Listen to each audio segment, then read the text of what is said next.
फिर भी यह सुनकर हमें बड़ी प्रसन्नता हुई कि वह भागा हुआ है, क्योंकि इसका अर्थ यह है कि वह जीवित है। हम तो उसे मरा ही समझ बैठे थे।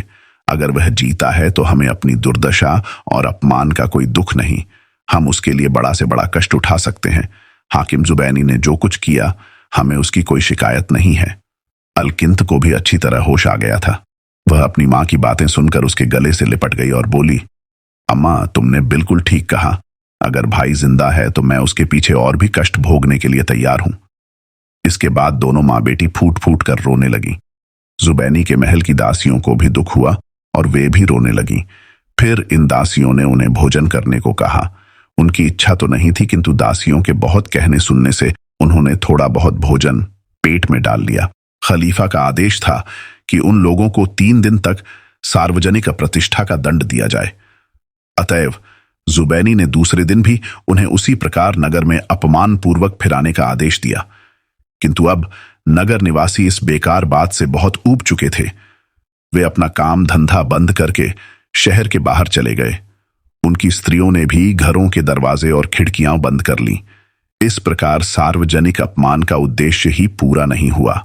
जुबैनी के इशारे पर उन लोगों पर सिपाहियों की मार भी दिखाने भर की पड़ी। उसके अगले दिन भी दंड की यह रस्म पूरी की गई। उस दिन भी नगर में सन्नाटा रहा। इसके अगले दिन जुबैनी ने आज्ञा देकर घोषणा करवाई कि कोई नगर निवासी इन दोनों स्त्रियों को अपने यहां शरण न दे, वरना खलीफा के द्वारा निर्धारित दंड का भागी होगा।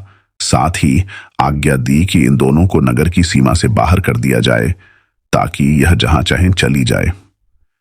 पहले वे दोनों नगर निवासियों के पास ही गईं कि कुछ सहायता लें, किंतु सभी को डर था कि खलीफा के आदेश से जुबैनी उन्हें दंड देगा।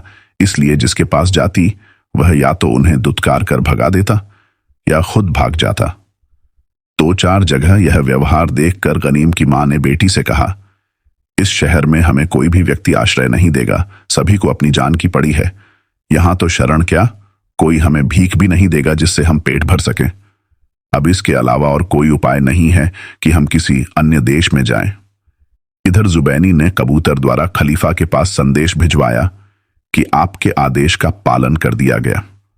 खलीफा ने उसी कबूतर से यह आदेश भिजवाया कि 3 मंजिल 1 दिवसीय यात्रा की दूरी इधर उधर तक के गांवों में मुनादी करा दो कि इन लोगों की कोई आदमी सहायता न करे, ताकि इन लोगों को फिर से अपने शहर में आने की कोई संभावना ही न रहे। जुबैनी ने खलीफा के आदेशानुसार यह मुनादी तो करवा दी, किंतु इन दोनों से कह भी दिया कि नए आदेश के अनुसार तुम्हें कोई शरण 3 मंजिलों तक नहीं मिल सकेगी।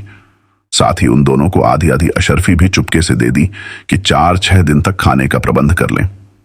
वे दोनों जुबैनी के दिए कंबल ओढ़कर और गले में पुराने कपड़ों की बनी भीख की झोली डालकर शहर से निकली।